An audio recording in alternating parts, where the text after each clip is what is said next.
안녕하세요. 취업엔 박정원입니다. 안녕하세요. 홍선혜입니다. 네. 오늘이 박근혜 대통령 취임 100일입니다. 네, 짧은 시간이었지만 참 많은 일들이 있었는데요. 성과도 있었고 또 아직 해결해야 할 과제도 많이 남아 있습니다. 그리고 또 오늘은 이 취업 시장에서 가장 주목해야 할 고용률 70%를 위한 로드맵이 발표가 됐죠. 네, 자 취업엔 오늘 그래서요. 특집으로 고용률 70% 로드맵에 대한 내용 자세히 알아보도록 하겠습니다. 네. 바로 출발합니다.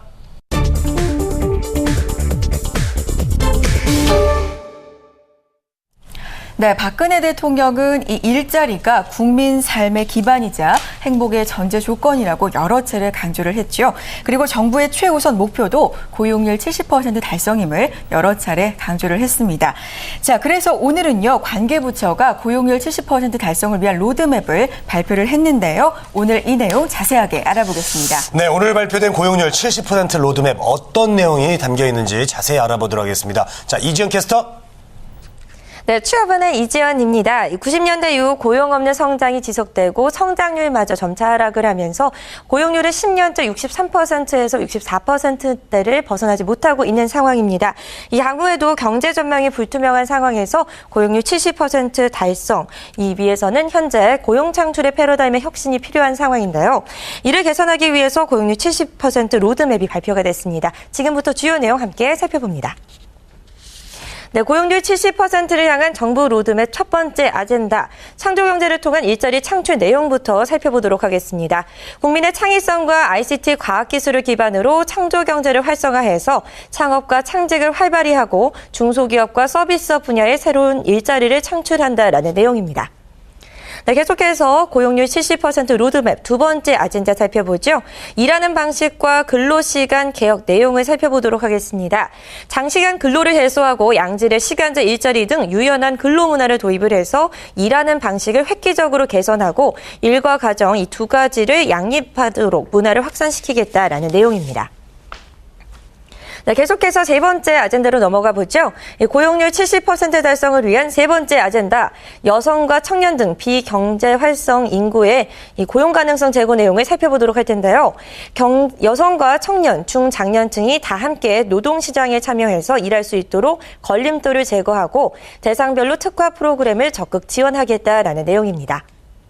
네, 마지막 아젠다죠. 네 번째 아젠다 살펴보도록 합니다. 일자리를 위한 사회적 책임과 연대 강화 내용 살펴보도록 하겠습니다.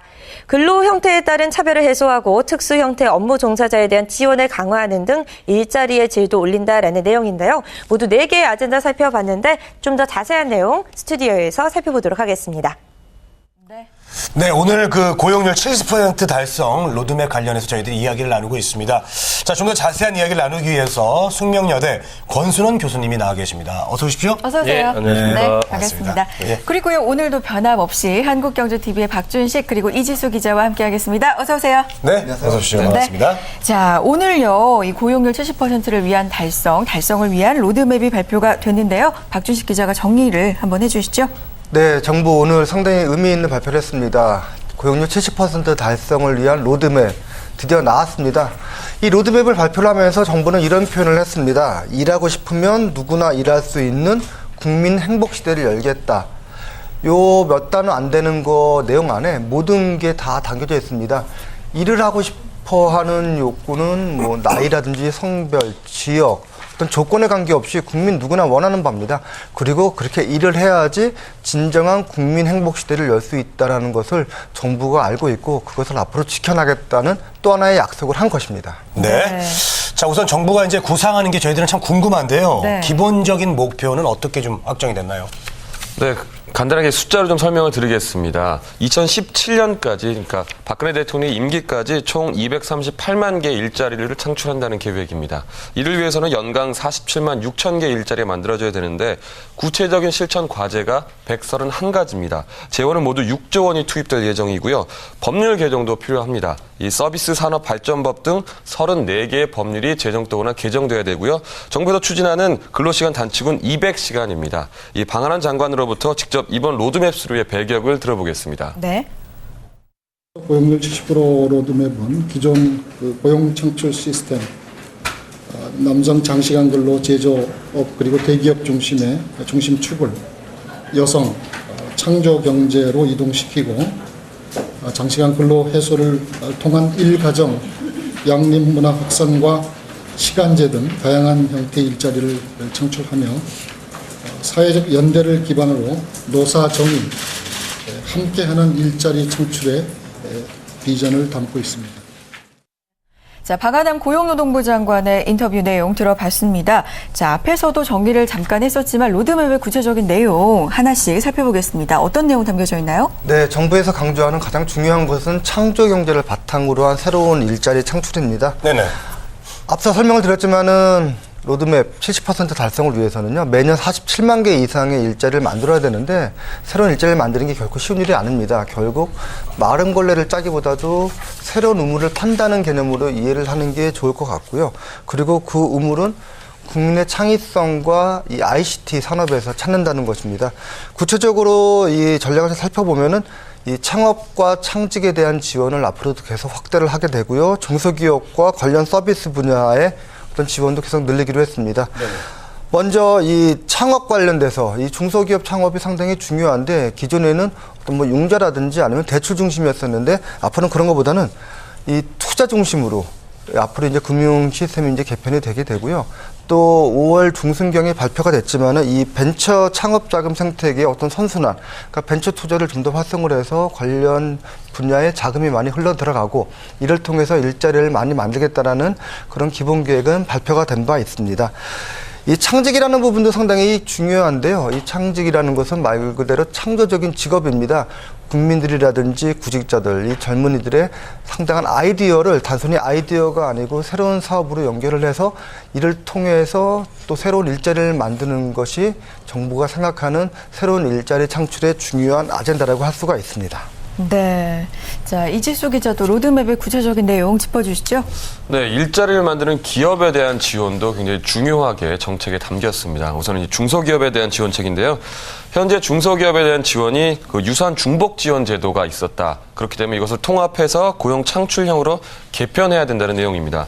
살펴보면 현재 중소기업 지원 제도가 13개 부처 또 16개 자치단체가 1,124개를 시범 운영하고 있습니다. 네네.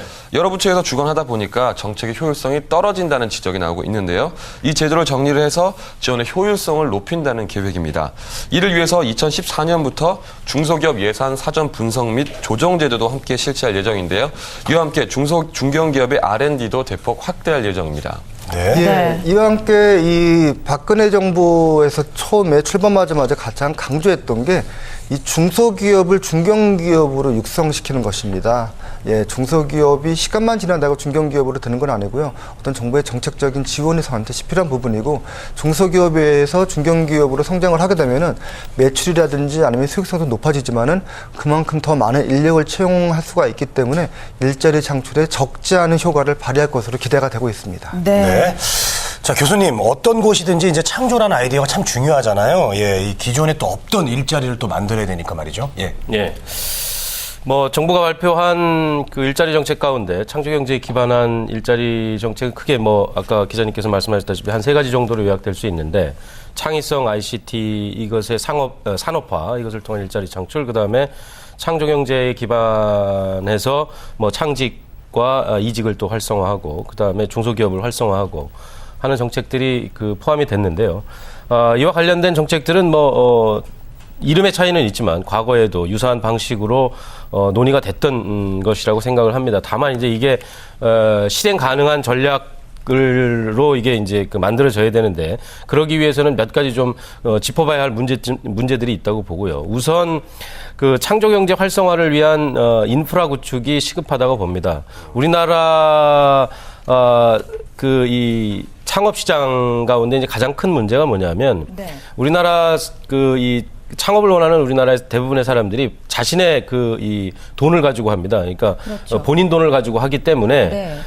시장에서 이것을 그 본인 돈을 가지고 이제 창업을 해서 탈출할 수 있는 엑시트할 수 있는 전략이 크게 2가지인데 하나가 이제 M&A하고 그다음에 M&A를 통해 가지고 다른 회사에 파는 거하고 또 이제 이 주식시장에 상장을 하는 것이죠. 그러니까 자기 돈을 가지고 하다 보니까 그 기대 수준이 높아지고 또 이제 M&A를 통한 탈출구가 봉쇄돼 있고 하다 보니까 전부 이제 상장을 목표로 하게 되는데 그렇게 되면 자기 돈을 가지고 하는 경우에 기대 가격이 높단 말이죠. 그러니까 이게 이제 시장에서 매치가 되기가 어렵고 그다음에 위험을 관리하기가 상당히 어렵습니다. 그래서 벤처 캐피탈, 다시 말해서 창업 자금이 좀 활성화되고 그다음에 이 탈출 전략으로서의 M&A 또한 이제 좀 적극적으로 모색이 되는 방식의 인프라 구축이 필요하다고 보고 그런 차원에서 이번에 정부의 그 정책 가운데 이런 그 인프라와 관련된 언급도 좀 있었던 것으로 확인이 되고요. 그다음에 두 번째는 이제 중소기업 일자리의 질 제고입니다. 사실 우리나라 그 노동시장이 극단적으로 지금 양극화되어 있습니다. 네. 좋은 대기업이나 공공기관을 중심으로 한 이제 소위 양질의 일자리. 그 다음에 이제 그 반대편에 사실은 중소기업 종사자들이 수행하는 그 일자리라고 하는 것은 대부분 이제 임금도 낮고 복지 수준도 열악한 뭐 이런 식으로 돼 있어가지고 사실상 노동시장에서 구직자들이 지향하는 일자리가 대부분 이제 대기업 공공기관 이쪽으로 몰려 있다 보니까 한쪽은 점점 더 열악화되고 또 한쪽으로는 점점 더 이제 그 노동시장 경쟁이 심해지고 따라서 중소기업들이 가지고 있는 일자리의 질을 제고하는 것, 고용을 안정화시키고 임금 복지 수준을 향상시키고 하는 것이 사실상 좀 필요하다고 보고 그것은 중소기업의 경쟁력을 제고하는 대단히 중요한 요소가 된다고 이렇게 좀 생각이 됩니다. 그래서 하루빨리 중소기업의 어떤 경쟁 패턴을 저비용 경쟁에서 기술 경쟁력, 이 질 좋은 노동력에 기반한 그 기술 경쟁력을 확보한 중견기업들이 또는 중소기업들이 많이 육성될 수 있는 방안들을 모색해보는 것이 중요하다고 봅니다. 네, 이제 인프라가 좀 구축이 돼야 되고 중소기업이 중견기업이 될 수 있는 그런 좀 여건이 마련돼야 된다 이렇게 말씀해 주셨습니다. 자, 그리고요 이번 로드맵이 발표가 되면서 기대되는 점이 또 하나가 있습니다. 바로 장시간 근로 문제 해결될 수 있을지 이게 참 기대가 되는데요. 이번 로드맵 통해서 완전 해결될 수 있을까요? 어떻습니까? 네, 그 일자리 창출 외에도 또 장시간 근로를 단축하는 것이 이번 로드맵의 두 번째 목표입니다. 네. 정부는 장시간 근로를 해소해서 양질의 시간제 일자리를 도입을 한다. 그래서 유연한 근로 문화를 만들겠다는 계획인데요. 현재 연 근로 시간이 2,100시간을 넘습니다. 2017년까지는 200시간 줄여서 1,900시간까지 낮춘다는 계획인데요. 이를 위해서는 연장 근로 한도를 휴일 근로에 포함시키고 또 근로시간 특례 업종을 합리적으로 조정한다는 계획입니다. 또 직장인들이 이 눈치를 봐가면서 연차를 사용했는데 이 금전보상 관행을 개선해서 연차 사용을 촉진한다는 계획입니다. 이처럼 근로 시간을 줄이는 것도 중요하지만은 아까 공 교수께서 말했듯이 이 시간제라든지 우리가 기존에 좀 홀대시했던 이 시간제 근로에 대해서 상당히 좀 이렇게 개선하는 그런 노력들도 이번에 많이 보이고 있습니다. 네. 이 시범적으로 공공 부분에서 시간제 일자리 확대를 좀 추진을 하고 있습니다. 네. 그래서 시간제 교사 채용 등의 어떤 구체적인 방안이 이번에 제시가 됐고요. 민간 부분을 보면은 공공 부분보다는 좀 더 강제력이 없지만은 대신 이 근로시간 단축 청구권을 좀 더 확대 보장을 하는 부분을 통해 가지고 이제 양질의 시간제 일자리를 늘리는 그런 방안을 지금 제시를 했습니다. 그 또 하나는 이 육아휴직 문제입니다. 지금 육아휴직을 1년 동안 사용하도록 돼 있는데 육아휴직에 더해서 육아기 근로시간 단축제도 이것도 1년. 그러니까 전체적으로 육아와 관련돼서 총 2년 동안의 이 근로시간을 탄력적으로 운영할 수 있도록 민간 기업들한테 이제 유도하겠다고 합니다. 그 또 하나는 또 이 근로시간, 출퇴근 시간을 좀 더 유연하게 하는 이제 그런 부분들도 상당히 지금 많이 논의가 되고 있는데 이런 부분을 확대를 위해서도 정부가 많은 정책적인 지원을 하겠다고 약속을 했습니다. 네. 네. 자, 시간제 일자리 정부가 이제 야심차게 준비를 했는데요. 네. 또 논란도 있는 것도 사실입니다. 그렇죠. 자, 권 교수님은 일자리 시간제에 있어서 어떤 견해를 좀 가지고 계세요? 네, 시간제 일자리라고 하는 게 이제 구직 기회의 확대, 그 다음에 근로자들에게 근로시간 선택권의 보장 이라고 하는 차원에서 보면 긍정적인 측면들이 많이 있다고 봅니다. 다만 이제 우리 노동시장 내에서 시간제, 소위 이제 파트타임 근로라고 하는 것이 갖는 시장 내 위상이 있고 그것은 대부분 이제 아까 말씀드렸다시피 이제 열악한 상태에 있는 직무 또는 직업들이 대부분 이거든요. 그리고 해당 직무에 대부분 이제 여성 근로자들이 종사를 하고 있고요. 따라서 하루빨리 이제 이게 시간제 그 일자리라고 하는 것이 정상적인 일자리로서 노동시장 내에 안착이 되기 위해서는 그 시간제 일자리가 가지고 있는 현재의 이 나쁜 이미지 이런 것들을 개선할 수 있는 제도적 보완책들이 마련이 되어야 한다고 봅니다. 예컨대 시간제 일자리라고 하더라도 네. 언제든지 자신의 직무에 복귀할 수 있는 기회가 보장이 되고, 그 다음에 또 그에 상응하는 어떤 그 급여라든가 이런 것들의 수준, 그 다음에 복지 수준 이런 것들이 마찬가지로 정규직에 상응하게 구성이 되어야 하겠죠.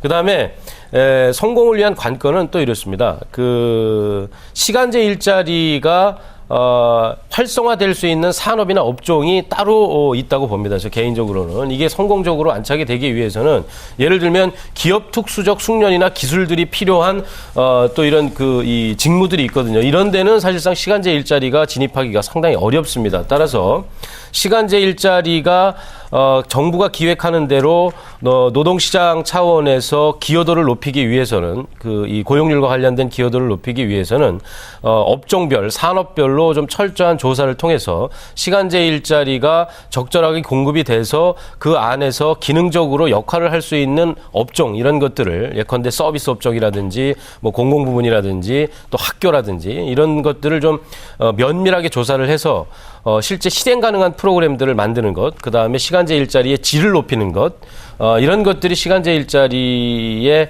성공 가능성을 쥐고 있는 열쇠라고 볼 수 있겠죠. 네. 알겠습니다. 자, 시간제 일자리 여러 가지 긍정적인 측면도 있지만 여전히 걱정되는 측면이 많이 남아 있습니다. 그렇습니다. 해결돼야 할 과제인 것 같고요. 자, 오늘 발표된 고용률 70% 달성을 위한 로드맵에 대해서 구체적으로 이야기 나누고 있습니다. 자, 지금까지는요, 전체적인 고용 형태 변화에 대해서 이야기를 나눠봤는데요. 그에 못지않게 중요한 게 우리 구직자, 개개인이겠죠. 지금 취업난이 굉장히 심각한 연령대가 이 청년층입니다. 그리고 여성들의 취업도 상당히 심각한데요. 이 청년이나 여성을 위한 정책들 어떤 것들 나와 있습니까? 네, 지금 말씀을 하셨듯이 이 청년과 여성들의 취업난이 상당히 심각하고요. 특히 여성을 다시 사회로 불러들이는 게 일자리 70% 창출을 위해서 가장 큰 숙제라는 점은 누구나 인정하는 바입니다. 그래서 이번 대책을 보면은 여성들에 대한 대책이 상당히 이렇게 눈에 띄는 부분들이 많이 있습니다. 기존과 조금 달라졌다 그러면은 단순히 여성이 아니고 어떤 여성의 구직 형태에 따라서 좀 세분화시켰습니다. 예를 들면은 고학력 경력 단절 여성들을 위한 별도의 성공 취업 패키지 사업을 확대 시행한다는 점을 좀 눈에 띄어서 살펴볼 필요가 있고요. 그리고 지금은 이 민간 부분에 있어서 이제 고용 서비스를 담당을 하는 쉽게 얘기해서 유료 직업 소개 사업소 같은 경우에 이렇게 조건이 좀 까다로웠었는데 이런 부분을 많이 해서 민간 부분에서도 일자리 창출을 많이 유도할 수 있도록 그렇게 정부가 이 대책을 내놨습니다. 그리고 아까 말씀드렸지만은 여성이 어떤 육아휴직에 관련된 그런 부분들 기간을 늘려가지고 일과 가정을 양립할 수 있는 그런 문화를 좀 더 확산시킨다는 게 이제 정부의 보관입니다. 그 또 하나는 이 출산이라든지 육아 때문에 이제 회사를 이제 그만두거나 잠시 휴직을 하게 되는데 이런 휴직 기간 동안에 대체 인력을 사용하게 되면은 정부에서 지원금을 줘서 어떤 인력 수급에 좀 이렇게 운영의 묘를 살리는 좀 그런 방안도 이번에 이렇게 내놓게 됐습니다. 그리고 아까 공 교수께서 어떤 시간제 일자리라든지 이런 일의 형태에 따라서 적합한 업종이 있습니다. 그래서 여성이 좀 더 쉽게 접근을 하고 여성들을 많이 채용할 수 있는 여성 친화적인 기업을 많이 개발하는 것도 여성 인력을 다시 이 사회로 이렇게 불러들이는 좋은 효과를 발휘할 수 있지 않을까 그렇게 기대를 해봅니다. 네, 알겠습니다. 자, 그래도 역시 일자리는요, 역시 그 청년이 핵심이 아닌가 생각이 들습니다. 네.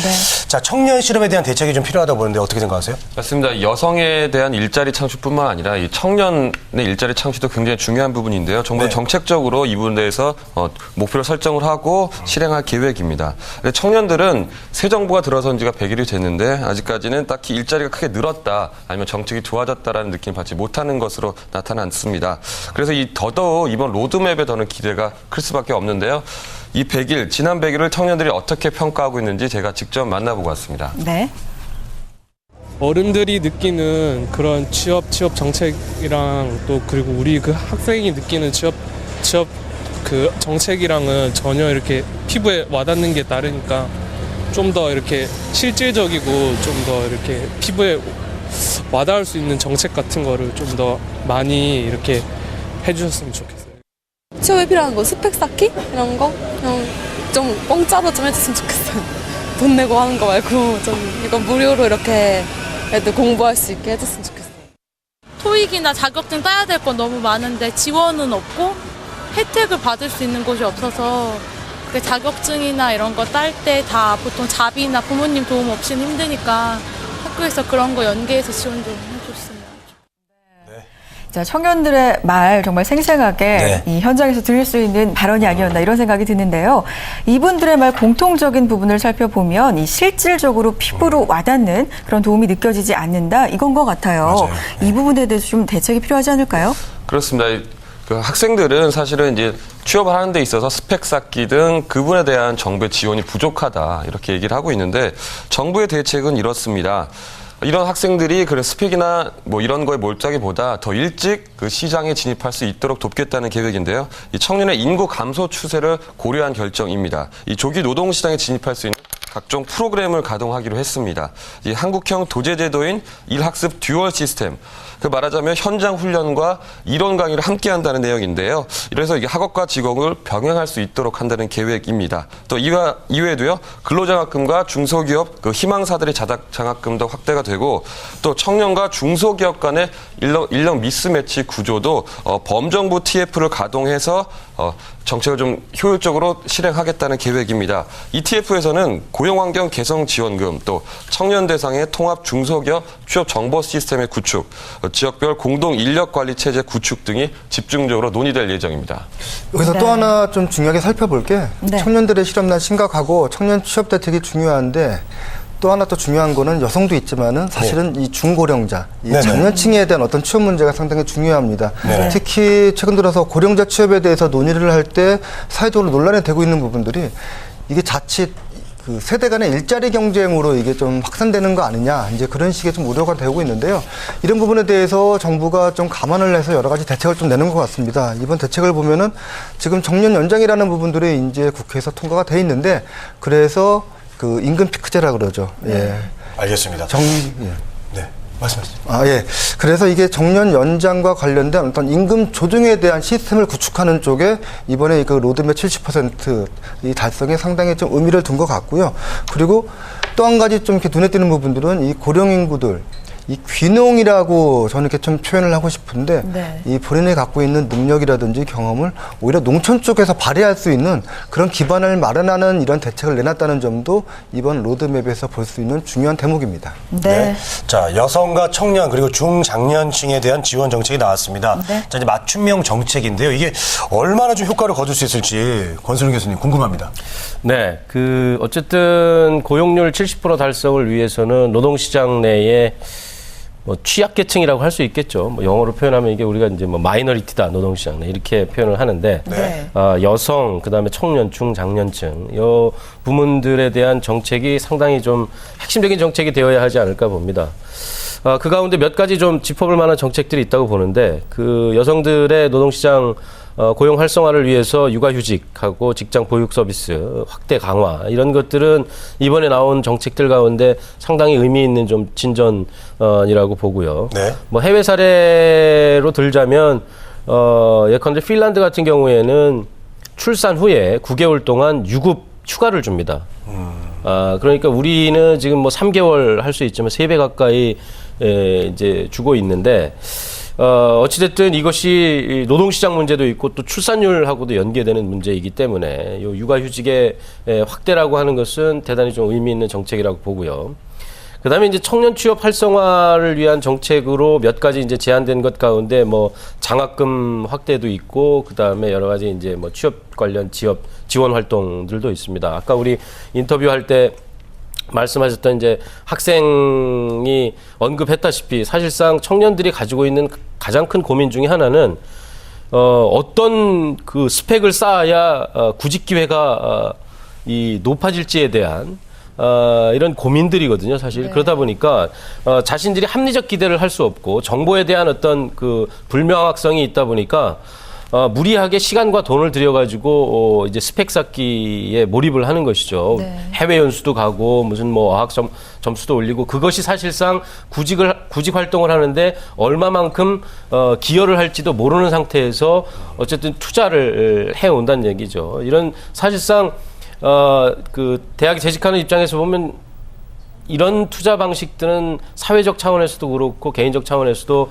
다소 낭비적인 투자라고 생각이 듭니다. 이제 그래서 네. 이런 것들을 좀 해소하기 위한 정책적 보완들이 좀 필요하다고 보는데 예컨대 업종별로 좀 이것을 표준 스펙 같은 것들을 만들어서 구직자들이 무리하게 자신들의 어떤 그 개인적 판단에 의해서 스펙 경쟁에 몰입하지 않도록 업종 또는 산업 또는 국가 차원에서 필요한 스펙, 표준 스펙들을 정하고 그것을 통해서 좀 구직 경쟁을 하게 하는, 그렇게 되면 무분별한 스펙 경쟁으로부터 조금 이제 청년 구직자들을 자유롭게 할 수 있지 않을까 하는 생각이 들고요. 그다음에 그런 업종별로 표준화된 스펙 더하기 업종별로 좀 이렇게 그 취업 지원 시스템 같은 것들을 특화해서 구직자들이 넓은 시장에서 바늘찾기식의 구직 활동을 하지 않도록 이렇게 도움을 주는 것이 필요하다고 보고, 제가 지금 이제 우리 이 토론하다가 생각이 난 건데, 네. 장학금도 사실은 지금 대학에 이제 그 장학금을 주고 그다음에 대학이 판단해가지고 그것을 학생들을 선발해서 지급하는 구조로 되어 있는데, 이것을 중견 기업들에게 장학금을 지원하고 중견 기업들이 자기들이 필요한 인력을 발굴, 육성, 채용하는데 그 장학 재원을 활용하게 하게 하면 일자리와 학교의 이 회사와 그다음에 그 구직자들 사이에 장학금을 통한 어떤 그 일자리 매치 같은 것들을 좀 기대해 볼 수 있지 않을까 하는 생각이 들고요. 마지막으로 이제 중고종자 이슈인데, 정년연장이 2016년부터 60세 정년으로 이제 그 제도화되지 않습니까? 네. 그런 차원에서 보면 이제 중고령자들의 그 노동시장 내 이 근로 유지를 위한 제도적인 어떤 인프라는 구축이 됐다고 보지만, 더욱더 문제는 뭐냐면 정년 연장이 된다고 하더라도 정년 연장이 되고 나서 일할 수 있는 일자리가 사실상 직무가 없어요.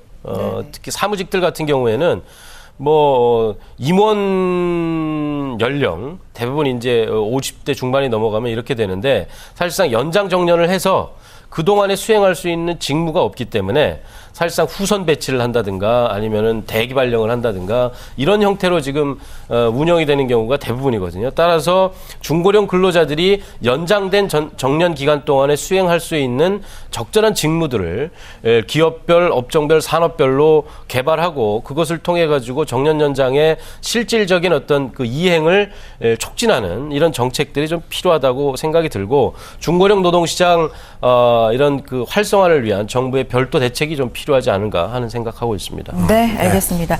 자, 이번 로드맵에 제시된 마지막 사항 살펴보겠습니다. 이게 참 눈에 띄는데요. 정부가 특수한 일을 하시는 분들에 대한 지원 대책을 내놨습니다. 구체적인 내용 좀 살펴보죠.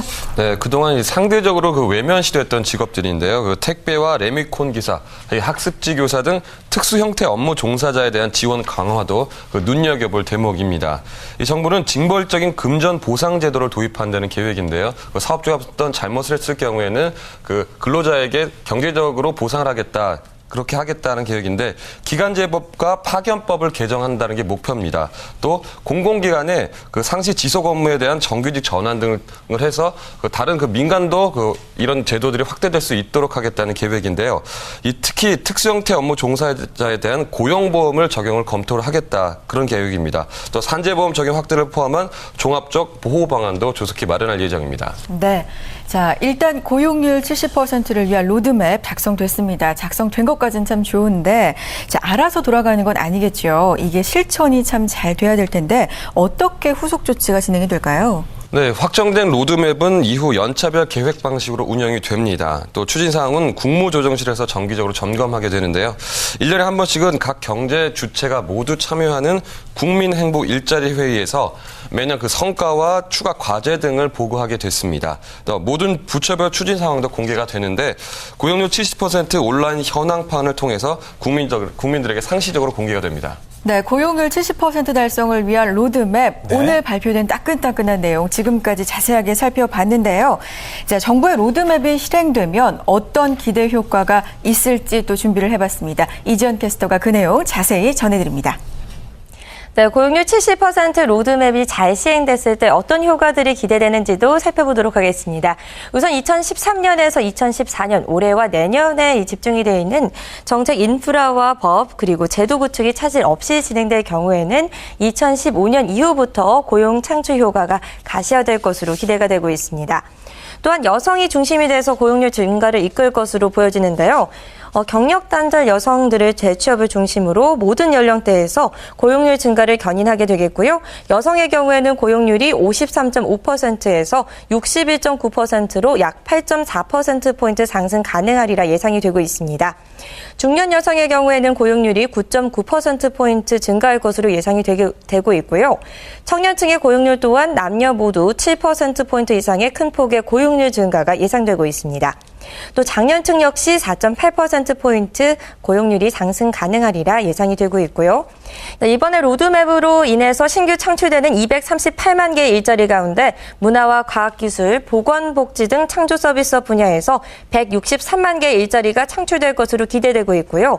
아울러 요즘 큰 이슈가 되고 있는 시간제 일자리는 새로 창출되는 일자리 가운데 약 40% 이상을 차지할 것으로 기대가 되고 있습니다. 네.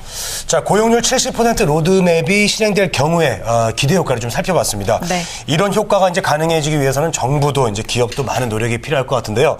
권순원 교수님, 어떤 노력들이 좀 필요할까요? 네, 뭐 지금까지 살펴봤다시피 고용률 70% 달성을 위해서 정부가 추진하고 있는 계획들의 그 대강 속에는 여러 가지 그 좀 혁신적인 정책적 방향들도 있고 또는 그의 그 이행을 위한 중요한 방법론들도 담겨 있다고 봅니다. 대단히 의미 있는 어떤 이 발걸음이라고 보고요. 다만 많은 정책들이 대부분의 과거에 또 제안이 됐던 정책들의 이 일종의 이제 리바이벌이라고 할 수 있죠. 네. 다시 이제 그것을 반복하는 이런 내용들이 많은데 저는 문제는 거기에 있다고 봅니다. 이게 이제 어찌됐든 고용률 70% 달성이라고 하는 것은 과거 정부에서도 이제 뭐 200만 개, 300만 개 일자리 창출을 공언했었고 이것도 요번에 이제 박근혜 정부의 70% 달성, 고용률 70% 달성을 위해서도 238만 개의 일자리가 필요한데 사실은 숫자로서 제한되는 이런 목표의 달성을 위한 수단들도 필요하지만 저는 더 근본적인 문제 제기를 좀 하고 싶은 게 이게 일종의 패러다임 전환 없이는 불가능한 목표라고 할 수 있습니다.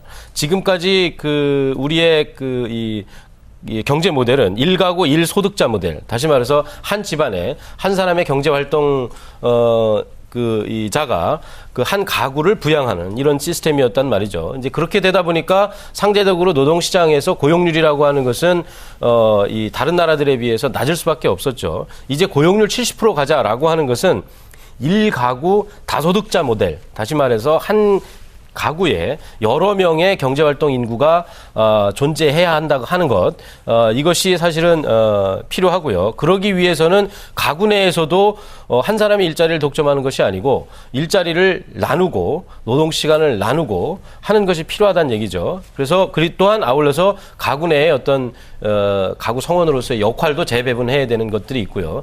근데 이것은 정책적으로 시행하자 또는 기업이 추진하자 해가지고 되는 것이 아니고 사회적으로 이런 모델로 가자고 하는 거에 대한 사회적 합의가 있어야 된다고 봅니다. 그래서 지금 뭐 노사정위원회나 이런 데서 각종 그 고용 노사 관련 의제들을 둘러싼 의제별 위원회가 구성이 돼서 노사 간의 어떤 그 이견들을 조정하고 갈등을 해소하기 위한 방법들을 모색하고 있습니다만 이 노사정의 어떤 정책적 그 합의 기구들을 통해서 이 일자리와 관련된 기존 모델로부터 새로운 모델로의 패러다임 전환이라고 하는 것을 전제하고 그것을 사회적으로 논의하는 논의의 장, 좀 큰 얘기를 하는 논의의 장들을 구성할 필요가 있다고 보고 그것이 전제가 되어야 지금까지 제안이 되었던 다양한 정책들이 의미 있게 추진될 수 있다고 봅니다. 그다음에 이제 그런 전제하에 정부가 제안한 여러 가지 일자리와 관련된 정책들이 체계적으로 추진될 필요가 있다고 보는데요. 지금까지 제시된 고용률 70% 달성을 위한 다양한 정책적 수단들은 굉장히 평면적으로 나열이 되어 있습니다. 이게 사실은 박근혜 정부의 임기 내에 238만 개 일자리 창출을 위해서는 연도별로 그 일자리 창출과 관련된 목표와 수단들이 있어야 되거든요. 그래서 지금 사실은 거의 이제 뭐 반년이 지났고 그러니까 100일이 지났고 했기 때문에 앞으로 이제 한 4년 정도의 시간을 어떻게 일자리 이 창출을 위한 시간으로 활용할지에 대한 시간 계획들이 다 나와 있어야 된다고 봅니다. 그래서 연차별 전략이나 실행 계획들을 하루빨리 설정 설정을 하고 거기에 따라서 좀 체계적으로 이 일자리 창출을 위한 다양한 수단들을 동원하는 것이 좀 필요하다고 보고 아까 일부 말씀드렸습니다만 좀 이 전략적 로드맵이라고 하는 것은 큰 얘기를 그냥 그 해당 부처에다가 던져서 실행되는 것이 아니고 각각의 영역별로 예컨대 세대 간 또는 성별, 업종별, 지역별 또 근로 유형별 이런 그 특화된 이 전략들을 좀 매치시키는 작업들이 필요하지 않을까 하는 생각을 가지고 있습니다. 여기 보면 이제 뭐 크게 청년, 중소기업 뭐 이런 여러 가지 그 중고령 전략들이 나오긴 했습니다만 각 개별 범주별로 적절한 그 전략과 실행 계획이 무엇인지, 로드맵이 무엇인지에 대한 개별적 차원의 강론적 전략들도 또한 좀 반드시 필요하지 않을까 하는 생각을 하고요. 그런 것들이 전제가 되었을 때 우리가 기대하는 고용률 70%의 사회가 계획된 시기 내에 달성될 수 있지 않을까 하는 생각하고 있습니다. 네, 알겠습니다. 자, 취업은 일부에서는요, 오늘 발표된 고용률 70%를 위한 로드맵, 그 자세한 내용과 또 기대 효과에 대해서 자세하게 알아봤습니다. 지금까지 한국경제TV의 박준식, 이지수 기자, 그리고 숙명여대 권순원 교수님과 함께했습니다. 오늘 말씀 고맙습니다. 네, 감사합니다. 감사합니다. 예.